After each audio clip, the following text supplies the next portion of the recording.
Salut à tous et bienvenue dans cette nouvelle vidéo de Culture is the New Black. Aujourd'hui, on est à la Philharmonie de Paris à l'occasion de l'exposition Disco I'm Coming Out.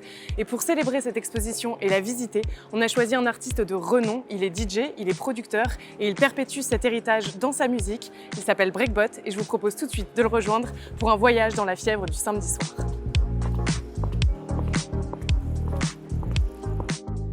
Salut Breakbot. Salut Victoire.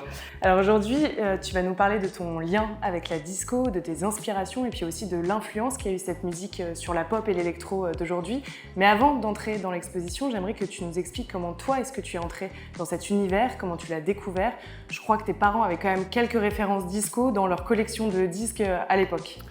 Alors plus que mes parents, c'est surtout mon grand frère David qui avait toute une collection de disques dans sa chambre. Et il y avait beaucoup de musique noire américaine, notamment du Stevie Wonder, du Michael Jackson, du Prince. Et c'est un peu comme ça que je suis venu à la disco, en passant beaucoup de temps à écouter des disques dans la chambre de mon frère. Et ben, je te propose qu'on aille les écouter, ces disques, qu'on se plonge parti, dans les années 70. On dansait un peu. Allez, allons danser.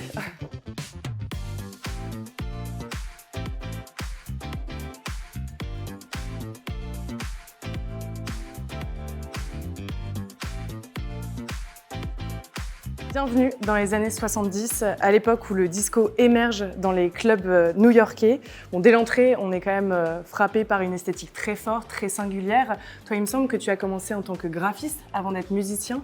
Qu'est-ce qui te frappe tout de suite en entrant ici ? C'est très coloré.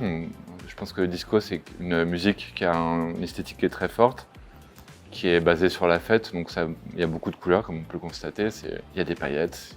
Ça brille, il faut que ça brille. On voit aussi tout le travail qu'il y a sur la lumière, très important dans les clubs. C'est aussi un peu une innovation de l'époque, ça n'existait pas vraiment avant dans les 50-60, l'éclairage en soirée.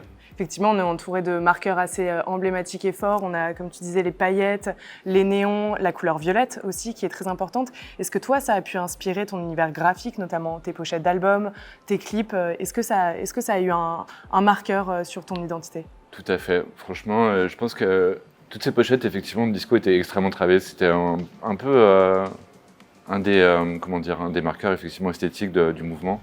Et je pense qu'on a tous été très influencés par ce travail sur les pochettes. Alors le disco, c'est pas seulement une esthétique flamboyante, c'est aussi une révolution technologique parce qu'au début des années 70 à New York, l'essor du disco s'est porté par des innovations majeures. Ça va être l'invention du mix, du remix, des 45 tours. Est-ce que tu penses que sans ces avancées technologiques, on n'aurait pas connu l'électro comme on le connaît aujourd'hui ? C'est sûr que ça a une influence directe puisque en fait, quand tu parles de remix et de versions extended, en fait, on peut parler de Tom Moulton, qui est un peu un des précurseurs de ce truc-là. Il prend des pistes d'un morceau existant et en fait, chez lui, il va recréer une version du morceau. Un morceau qui peut durer 2 minutes 30, il va en faire une version de 10 minutes, 12 minutes, voire même plus. Ce qui permet effectivement aux danseurs de s'exprimer plus longtemps et de rentrer dans une forme de trance. Et ça, c'est quelque chose qui est complètement lié effectivement à la musique électronique d'aujourd'hui. Et puis, il y a aussi un élément essentiel, c'est le groove qu'on retrouve dans tes productions, très inspirées des années 70-80. Comment est-ce que tu travailles, toi, cet aspect de groove ? Je pense que ça vient pas mal de petits détails, comme par exemple, j'apporte beaucoup d'importance à la ligne de basse. C'est à la fois très mélodique, mais en même temps très rythmique. Je pense que ce qui fait vraiment le squelette d'un morceau disco ou d'un morceau funk, c'est vraiment cette espèce de couple entre la basse et la batterie. Et puis en 1977, le disco il évolue avec l'arrivée du synthé. Toi, tu travailles aussi entre le synthé et puis l'acoustique. Comment est-ce que tu trouves cet équilibre entre ces deux univers ? En fait, c'est quelque chose que je réfléchis pas trop. Ça vient vraiment des besoins d'un morceau. On a une idée un peu en tête et puis on essaie de s'y rapprocher au maximum. En 1977, il y avait c'est I Feel Love, c'est ça qui arrivait. Exactement. Les prods de Moroder et tout ça qui utilisaient beaucoup le synthé. Et effectivement, on retrouve aussi ce format dont tu parlais qui était un peu extended, où tu rentres un peu dans une forme de trance en écoutant la musique. Alors l'arrivée du disco dans les années 70 aux États-Unis, c'est pas seulement un aspect technique, c'est aussi un aspect culturel très fort, puisque c'est grâce au disco que la culture africaine, américaine va créer sa propre identité. Ouais. On voit arriver effectivement des artistes comme les Jackson, Earth, Wind & Fire. Est-ce que c'est des artistes qui, toi, t'ont inspiré ? Michael Jackson et les Jackson, effectivement, c'est un de mes premiers amours pour pour cette musique-là en fait. Quand j'avais 10 ans, on était en 91, donc c'était vraiment le peak time de la carrière de... Enfin, tout est discutable, mais on va dire que c'était quand même... Il était encore extrêmement célèbre, c'est la sortie de l'album Dangerous. Donc forcément, c'est tous pris ça un peu dans ma génération de plein fouet. J'étais happé complètement fasciné par la musique de Jackson et par extension de la Motown après, Stevie Wonder, Marvin Gaye. Alors, il y a ces musiciens pionniers, mais il y a aussi les femmes, les divas disco. Je pense à Diana Ross, Gloria Gaynor. Est-ce que toi, ça a été des figures qui t'ont particulièrement marqué, qui t'ont inspiré dans ta manière d'aborder la musique? Oui, on peut dire que sans elles, on n'aurait pas certains des plus beaux tubes disco dont on parlait de I Feel Love. Et elles apportent effectivement une féminité dans une musique qui est quand même principalement jouée et produite par des hommes. Et du coup, cette part de féminité est très importante dans la musique. Aujourd'hui encore, on joue encore leur musique dans les clubs. Samedi dernier, on a fait une Free Your Funk à la Belgiloise avec une acolyte Irfan. Et on joue encore Love Sensation, avec Coming Out. Tous ces morceaux, c'est des morceaux qu'on respecte à fond et qu'on joue à fond encore aujourd'hui. Tu parles justement d'Irfan. Sur tes musiques, on retrouve beaucoup sa voix masculine, mais je pense quand même à un morceau qui est Mystery, sur lequel il y a la voix de Capucine Delaby. Ouais. Et il me semble que justement, quand tu avais composé ce morceau, tu lui avais demandé de s'inspirer des aigus de Michael Jackson et de Whitney Houston. Qu'est-ce qu'ils apportent, ces aigus, pour toi? C'est-à-dire qu'en fait, on parlait de la basse et la batterie, qui sont plutôt dans des fréquences plutôt graves. En fait, tout est une question d'équilibre. On a besoin de choses plus aiguës. Et j'ai toujours été fasciné par cette manière un peu... alors ça peut être fille ou garçon, mais moi par exemple j'ai toujours aimé les Bee Gees parce que je trouvais qu'ils chantaient un peu comme des filles. Et je me rappelle avec Irfan, quand on a commencé à travailler aussi, c'est ce qui m'a attiré un peu chez lui, le fait qu'il chante un peu comme une femme. On va parler désormais du côté plutôt revendication et lutte dans le disco, parce que c'est pas seulement un mouvement musical, mais c'est aussi un mouvement de revendication pour les droits civiques, pour les droits LGBT et notamment pour le féminisme. Ouais. Et puis je pense évidemment au morceau I'm Coming Out de Diana Ross. Comment est-ce que tu perçois, toi, cette dimension militante du disco? Alors si tu veux, moi comme j'ai vécu d'une manière complètement éloignée de l'époque et de l'endroit où ça se situait, je l'ai appris, si tu veux, un peu comme de manière plutôt assez scolaire, en fait, en regardant des documentaires et tout ça. Dans les clubs, je pense qu'il y a aujourd'hui encore, tu as un peu ce sentiment qui a été créé à l'époque où ces clubs étaient un peu comme des safe zones, où les gens pouvaient venir un peu de n'importe quelle origine, de n'importe quelle forme de sexualité, et se retrouver, être un petit peu, se sentir bien et accueillis, en fait. Je pense que c'est un truc qui perdure aujourd'hui dans la culture house et dans la culture... de la fête comme je l'aime en fait, c'est ce côté un peu inclusif où tout le monde peut se retrouver sans discrimination, c'est quelque chose qui est quand même très très agréable. Je pense notamment aux soirées Glitterbox sur lesquelles on joue assez fréquemment, organisées par nos amis de Defected en Angleterre, qui sont des soirées très très house disco, où on sent bien tout cet esprit justement où tout le monde peut venir comme il veut, quoi. Et ça, c'est quand même un truc qui vient effectivement de ces mouvements de lutte des années 60-70.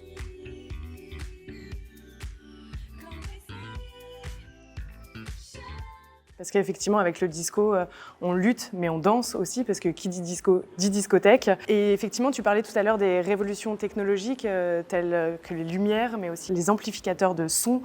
C'est des nouvelles technologies qui vont permettre l'essor en fait, de ces discothèques, qui vont devenir des lieux d'utopie. Je pense aux rampes des lumières du Studio 54, mais aussi au néon du Paradise. Est-ce que ce sont des univers qui, toi, t'ont fasciné ? On peut qu'être fasciné par tous ces couleurs et tous ces... Il y a un côté presque... Moi, c'est ce qui me fascine un peu dans le graphisme et dans le dessin animé, c'est cette espèce de côté un petit peu extrêmement coloré, un peu naïf, et qui crée aussi une forme de réconfort, en fait. Quand on parlait de safe place, il y a aussi ce côté-là, un peu le côté réconfortant de la disco, ça joue vachement, en fait. On se sent bien, on est enveloppé par les nappes de violon. Et puis ce côté communion où tout le monde danse ensemble, il y a un côté effectivement où on se sent vraiment bien. Et je pense que ça passe aussi effectivement par l'éclairage et on verrait cette expo avec des murs blancs et de la lumière d'hôpital. Je pense qu'on n'aurait pas du tout le même ressenti.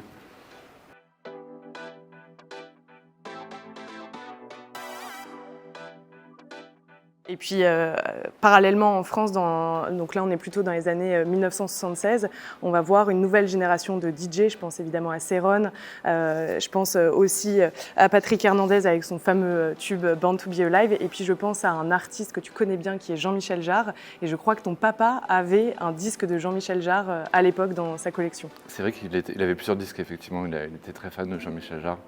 On écoutait beaucoup un disque qui s'appelle Concert en Chier, donc que j'écoute encore aujourd'hui, qui est extrêmement bien. Et j'ai eu la chance de le rencontrer à la clôture des Paralympiques et de me faire mon petit selfie avec Jean-Michel Jarre, ce qui a fait plaisir à mes parents.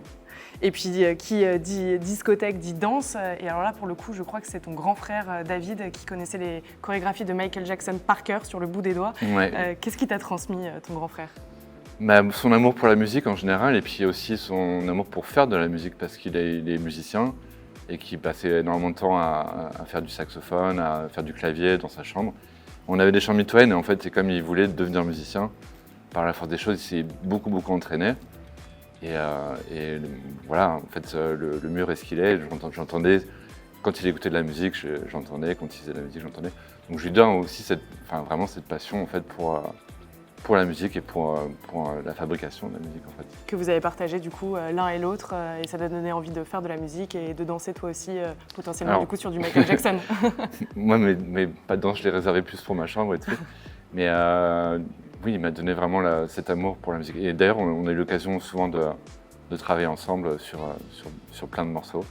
Il m'a souvent donné plus qu'un coup de main, on va dire. Encore aujourd'hui?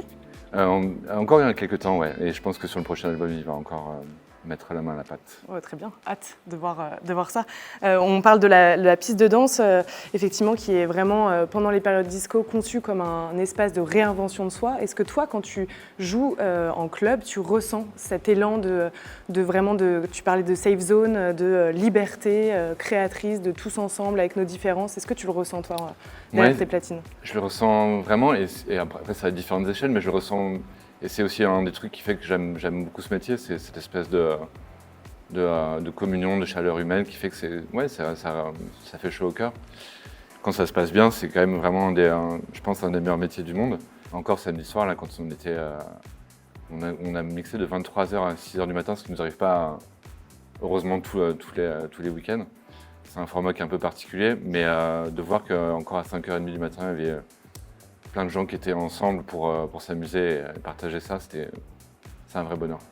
Et puis le disco, c'est aussi la montée en puissance de la figure du DJ comme artiste à part entière. Toi, en tant que producteur et en tant que DJ, comment est-ce que tu as vu cette bascule comme vraie légitimité d'être DJ? Je pense que c'est des choses qui sont différentes. Je pense qu'on peut être à la fois DJ sans être forcément producteur. D'ailleurs, quand on parle des DJ du disco, en fait, c'est marrant parce qu'en fait, c'est un peu eux qui sont devenus, ils étaient à la base DJ, puis ils se sont dit, ah ouais, mais en fait, c'est pas, ce morceau, ça ne va pas tel qu'il est, donc je vais le faire à ma sauce pour que ça soit mieux pour la danse. Mais comment dire, en fait, je pense que l'un et l'autre sont deux métiers. Il y a des gens qui peuvent passer leur vie à faire de la musique en studio et sans faire danser les gens, et puis inversement, il y a des gens qui sont DJ sans être producteurs. Je me sers de mes sets parfois pour essayer de comprendre un peu ce qui fait faire danser les gens et voir un peu ce qui peut fonctionner ou pas fonctionner. Ça peut être un petit peu comme une sorte de laboratoire, en fait, on va dire. On teste des choses et puis on voit si les gens réagissent ou pas. Et ça peut me servir pour ma production, on va dire. Ça, c'est un lien que je peux faire assez facilement. Alors, on va arriver dans les années 80, qui en fait est le déclin du disco à New York, et qui pourtant est un mouvement qui persiste, notamment en Afrique, en Asie, mais surtout en Europe. Ouais. À partir de ce moment-là, on voit des nouvelles figures émerger, surtout dans la musique électronique. Et là, je pense tout de suite à Justice, qui ont été, il me semble, des grands marqueurs de ta carrière, puisqu'ils ont produit ton premier morceau sur un de leurs disques. Quel rôle est-ce qu'ils ont joué pour toi ? Pour moi, c'était clairement si tu veux, c'est un peu le pied à l'étrier dans ce monde qui est la musique électronique. En fait, j'ai connu Xavier en cours de graphisme juste après le bac. Et en fait, quand je suis revenu à Paris après mes études, il commençait Justice avec Ed Banger. Et j'étais complètement fasciné par leur morceau We Are Your Friends que j'ai eu l'occasion d'écouter. Et c'est à partir de ce moment-là où je me suis dit, ok, le graphisme c'est bien. mais la musique c'est quand même très très cool aussi. Et je me suis mis en tête de, voilà, d'en faire de plus en plus. Sans forcément avoir l'idée d'en vivre un jour. Puis un jour, Pedro m'a proposé de signer sur le label. Je crois que c'était en 2008. J'ai signé ouais, en 2009, un truc comme ça. Et j'ai sorti mon premier maxi en 2010, donc sur le même label de Justice, Headbanger Records. Donc en fait, je leur dois un peu quasiment toute ma carrière, puisque c'est grâce à eux que je suis rentré dans ce magnifique label parisien. Et c'est sous ce label Headbanger que tu vas signer ton premier succès mondialement plébiscité, c'est Baby I'm Yours en 2010. Là aussi, on trouve des marqueurs très disco. De quoi est-ce que tu t'es inspiré pour créer ce titre? Il y a des influences qui sont assez précises. Je me rappelle qu'à l'époque, j'écoutais un disque d'un producteur qui s'appelle Kashif. Grand producteur funk des années 80. Exactement. J'étais assez fasciné par ce personnage et il y a aussi des influences un peu plus, comment dire, il y avait un générique d'une série télé qui s'appelait Hill Street Blues que j'ai jamais regardé, mais je suis tombé sur le générique un jour, voilà, par hasard. Et j'ai été fasciné par ces petits accords de piano là, que j'ai plus ou moins repris pour Baby I'm Yours. Et puis il y a eu la rencontre évidemment avec Irfan qui fait que ça a emmené le morceau complètement ailleurs, parce qu'à la base c'était juste un instrumental. Et il a fait un superbe travail sur les vocaux, je trouve.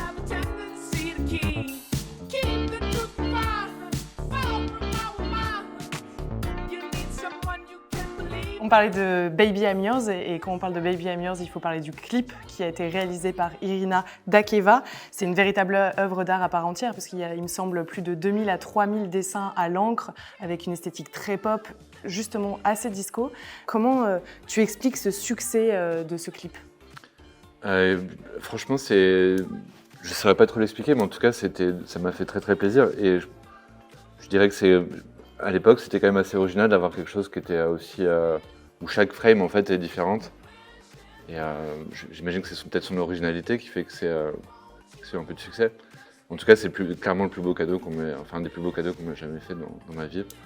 Parce qu'elle a passé quand même 4 mois de sa vie tous les jours à faire ça. Et je trouve que le résultat, encore aujourd'hui, ça me fait toujours plaisir quand je le regarde. Et puis 55 ans plus tard, le disco il continue d'influencer aujourd'hui de nombreux artistes. Je pense à Clara Luciani, dont d'ailleurs tu as coproduit 8 morceaux sur son album Cœur. Je pense aussi à Juliette Armanet, plus récemment à un artiste qui s'appelle Claude et qui a fait un titre qui s'appelle Très Disco. Comment est-ce que tu expliques qu'il y a toujours une influence du disco aujourd'hui dans la nouvelle génération? Mais en fait, j'ai l'impression, on en discutait avec un copain, en fait, j'ai l'impression qu'il est jamais vraiment parti. C'est-à-dire qu'il y a toujours une trace de disco quelque part dans la musique. Depuis qu'il a été créé, ça a été un peu réinventé. En fait, je pense que les gens en ont eu un peu marre. Il y a eu une sorte de saturation début des années 80 et en 85, plus personne ne voulait jamais entendre parler de disco. Et pendant 5-6 ans, c'était assez ringard. Mais dès le début des années 90, ça a été resamplé dans le rap, dans la house. Et après, dès 95-96, la house était vraiment très très inspirée du disco. Enfin, il y a eu en tout cas tout un pan de la house qui était très inspiré de la disco. Donc j'ai l'impression que finalement, ça s'est toujours un peu réinventé, comment dire, d'une certaine manière. Mais ça n'a jamais vraiment quitté le cœur de certains musiciens en tout cas. Et si toi aujourd'hui tu pouvais revisiter un classique du disco, lequel est-ce que tu choisirais? Il y a un groupe que j'aime bien, qui n'est pas super connu, qui s'appelle El Coco. Ils ont un morceau qui s'appelle Coco Motion, que j'adore, où il y a des très très beaux arrangements de violon. Et j'avoue, quand je produis sur mon ordinateur et au studio, ce qui nous manque un peu, c'est aussi cet accès à l'orchestre, aux cordes. Et ça, c'est quelque chose qui me fascine, que j'aimerais bien faire plus tard. Enregistrer des vraies cordes et des vrais cuivres. Ça donnerait une dimension un peu plus, justement, plus disco à la musique. C'est ce qui manque un peu, je trouve, aujourd'hui.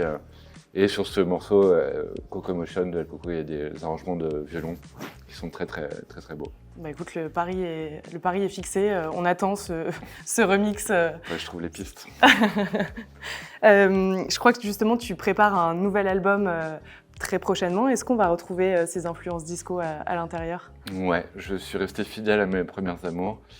On essaie quand même toujours d'évoluer, de progresser pour pas être dans la redite et tout. Mais oui, on reste quand même assez fidèle à notre ADN disco-funk. Très bien. Avec un petit peu quand même, on essaie de faire un petit peu des sorties de route pour pas que les gens se disent « Ah ouais, c'est toujours la même chose ».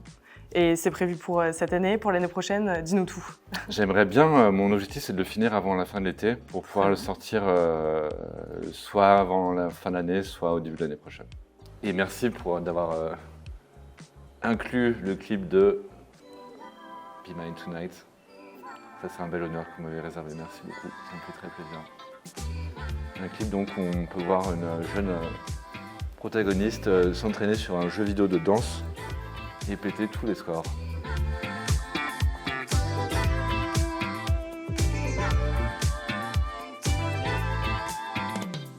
Écoute Breakbot, c'est ici qu'on termine l'exposition. Qu'est-ce que tu en as pensé du coup? J'ai trouvé ça excellent, j'ai trouvé que c'était très immersif et je salue le travail du commissaire. Ce qui est intéressant, c'est que ça va me permettre de mettre des images sur une musique et voilà, c'est très bien fait.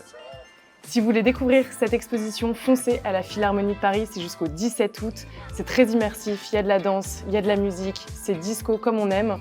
Et puis moi, je vous donne rendez-vous pour une nouvelle vidéo dans Culture is the New Black. Dites-nous en commentaire si vous avez aimé cette vidéo, si ça vous a donné envie d'aller voir l'exposition. Et moi, je vous dis à très bientôt dans Culture is the New Black.